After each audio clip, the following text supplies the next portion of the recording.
Hey everybody, my name is Nancy L.T. Hamilton. Welcome to my jewelry studio. I am a jeweler slash metalsmith, an instructor, and a YouTuber.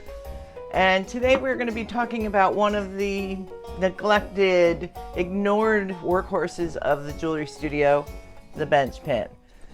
Now, all of you probably have one, but did you know that you could adapt it, or that there were different kinds, or which side to use? So those are things I'll be discussing briefly in this short little video. So let's get going. So what I wanted to talk about in today's video is the humble bench pin. This is where most of our work as jewelers goes on, yet it's not a topic that we often discuss. It's like discussing your broom or your, I don't know, sponge. So I just wanted to cover just some of the basics and what I look for and want to always end up doing to new bench pins to adapt them to my own special needs. So this is the one I'm using today.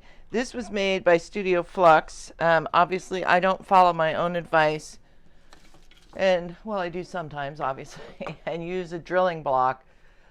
Because you can see there are zillions of holes on here, and eventually this is just going to break and I'll have to get another one. But what this one is customized, and that is the part I love about it. So it's just great for, here I am loading my saw frame. So just being able to push on it, so I have a little groove here for that, but this also serves another purpose, which I'll show you in a second. Another thing it has is when I'm sawing very, very small things, let's find something very, very small. Let's say I wanted to saw out this in here. If I tried to put it over the wide space here, I'm going to get so much give that it's going to be impossible for me to saw it. But when I have this little triangular shape here, I have more area to support it on, and therefore can saw easier. What this is for also, the groove here is to be able to bring my blade in, and it's on the floor. But if I want to have like a complete control and that the metal isn't flopping in the wind, I would also use that for that. Zooming in a bit here, you'll see grooves across the top of my bench pin, and they are designed to hold tubing or wire for sawing in this area here. The larger hole, which I'll have to pull back on, is if I wanted to cut into tubing this way, or I have been known to masking tape several jump rings together and saw them out by putting it into this area here. And of course, our regular V here is for sawing out larger areas like that. This still could be customized even more. Right now it's serving its purpose until it completely disintegrates on me. There's all kinds of different types of bench pins out there these days. Not so much when I first started 300 years ago, but anyway. This is the new Concepts, KNEW. Bench pin. I think they have a fancy name for it, but it goes on this is my GRS dovetail system, but they also make a screw-on clamping thing that holds this that you can get to. This runs about $75 US. It does a couple of things that your traditional bench pin doesn't do. So I'm going to talk about this part first. If I had a number 30, and the closest I can get is my Harbor Freight flex shaft. This, if you put a drill bit in here, there's a little hole back in here for the drill bit to go into. You can use that to help steady your hand. I wouldn't do like tons of drilling on there because there's still that ability for your hand to move. This is nice. It's a little fence, they're called, and this is at a 90-degree angle, so if I have a square edge on here, I can use this as a guide for filing. let's say that you have to have at least one square edge on here, but you could put this over and go down or up. But don't think that's totally worth it. Being able to come in at a square angle sawing wise is great. And this, by the way, can move up here, here, here. You can also set it to like a 45-degree angle. So you put your metal here and you saw, you can create a sawn angle, which is a nice feature. Let's see if I can find a ring. There we go. So let me pull back a bit. Hold on. This is a cool feature if you do repairs particularly, but this is a non-traditional ring, so it's not fitting really well, but still this Delrin guide will help you to cut, you know, your ring shanks open again if you need to. And this is a movable thing. There's little knurled knob underneath. Knurled knob, alliteration. Let's see, what else does it do? Oh, this can switch to the left for those of you who want to work off the left side. And there's little areas here if you're cutting out some small pieces and you need to support it fully. So they've got this little area. I don't honestly use this very much because I can't customize it. I think that's the biggest deal for me on it. But if I need to cut an angle or cut a ring open, I will use it for that. This is the GRS bench pin, which just comes uncut. Let's zoom out there. There's my leg. No, there's my other one. I've been locked up too long.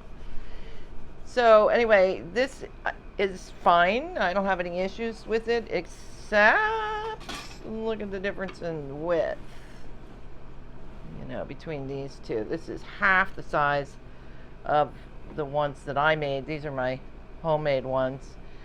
And they have little hooks here for, if I can grab one, I'll show you. Drop my little sanding disc down on. These are just broken burrs that I screwed a hole and epoxied in and banged them in there. Also, one of the things that I really want to do on my bench pin that I have now, and I should do it because it'd probably take whole 3 minutes, is to stick a nice magnet or two up there to hold the burrs and bits so that we don't lose them. But anyway, this was cut with, I think I just did it with a jigsaw and a drill to cut these out. So yeah, that's another one. This is not a true bench pin in the sense that sawing on this would not be awesome. The gap here is pretty wide, and it would be hard to maintain stability when cutting here. But you know, whoops, sorry. It's designed to hold this ring clamp. I've adapted mine with a screw system. See my website for this, for the instructions on how to do it. It's pretty dang easy. But this holds this in here for setting and things like that. My biggest beef with it is this is an oval shape. I think this cutout needs to compensate for that because it goes all the way up here, but when you turn it, it moves forward.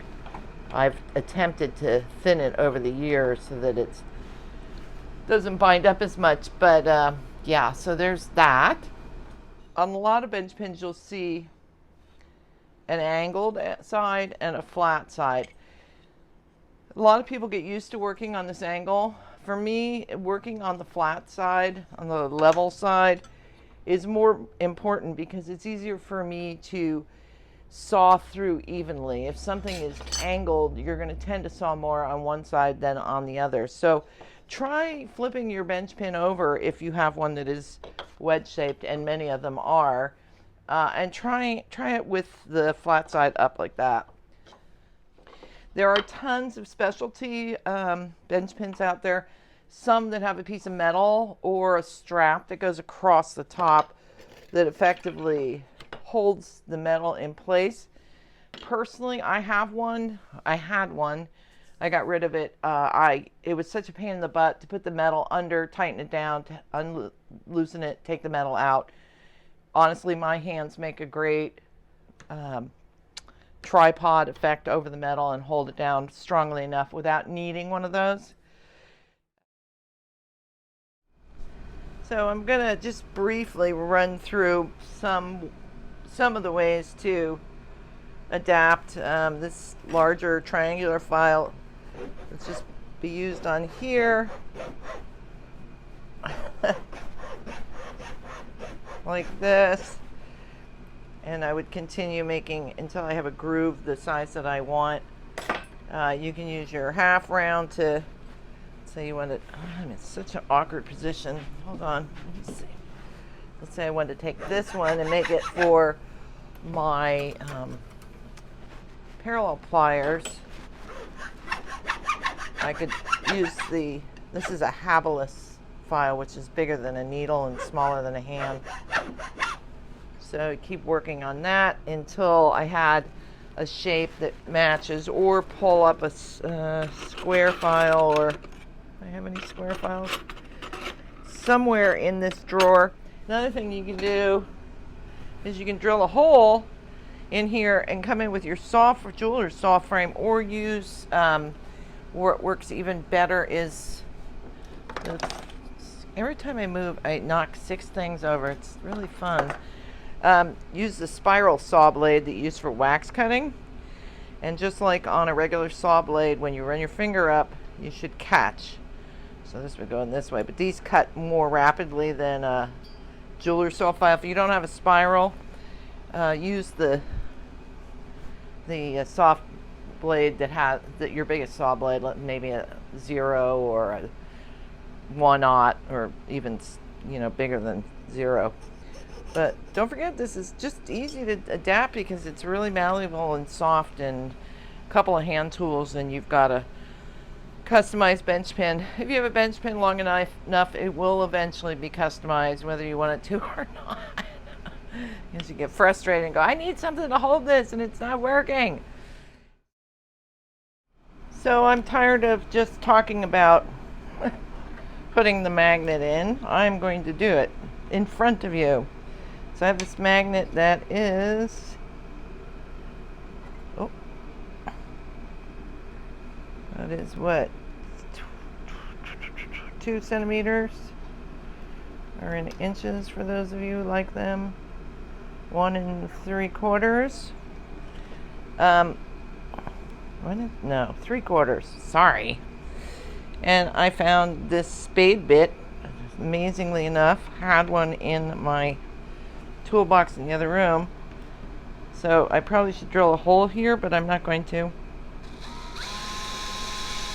And just drill.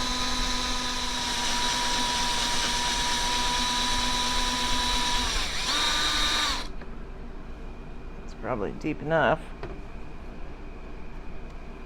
Alright, you go over there and try not to hurt anybody. I gotta get all this dust out of here. Brush it on your desk. Just throw it on the floor. I'm gonna do that anyway. Clean the floor. Alright, let's see if it fits. Oh! Oh my god, that's impressive. I guess that's what happens when you match up sizes. Okay, so now I'm going to find my 2-part epoxy and we're going to glue it in. Well, not surprisingly, I could not find 2-part, but I did find contact cement. Sounds good to me. It's still functional. No. It's like 12 years old. So it's still squishy. I don't know. Alright, since it's shot, I guess there's nothing to lose by cutting it open. Another use for scalpels. Oh yeah, that I think it's shot. Okay, I gotta go find more glue. Amazingly enough, I actually found my 2-part epoxy. I kind of cleaned my studio and lost everything afterwards. So I'm gonna take this toothpick and make it into a little brush. So I need to mix. Let's keep our fingers crossed. This unsightly mess actually has active ingredients in it. Ooh. Looks like I need to go through all my glue. This is on its last legs. Okay, an equal pile over here. Well, sort of. Mix these puppies up. Slobber this stuff in there. Oh, let's get it all over the pin. Pretty exciting. Okay, you're going down. Alright, now what I have to do is wait before I come over here with any steel stuff for a little while until this sets up. And we'll harden in approximately 4 to 7 minutes. Okay, well, 4 to 7 minutes. I finally will have a magnet on my bench pen. Very exciting. I'm just going to show you this because it's really cool. See, they don't fall on the floor as much, which is, for those of you who watch a lot of my videos, is a serious ongoing problem in this studio. Well, the party's over. It's time to go home. I hope you're a little wiser about your bench pen and that you'll give it besos, kisses, and tell it thank you for all the hard work that it does for you, and maybe figured out some new ideas on how you can change yours. So thanks for stopping by. Don't forget to subscribe and turn those notifications on, without which you will not be notified of when the new videos arrive. Very important part. Don't forget this part. And of course, visit my website, nancylthamilton.com, and learn a lot about jewelry making there. It's kind of like an encyclopedia. So, yeah, see you next time. Thanks for stopping by. Ciao.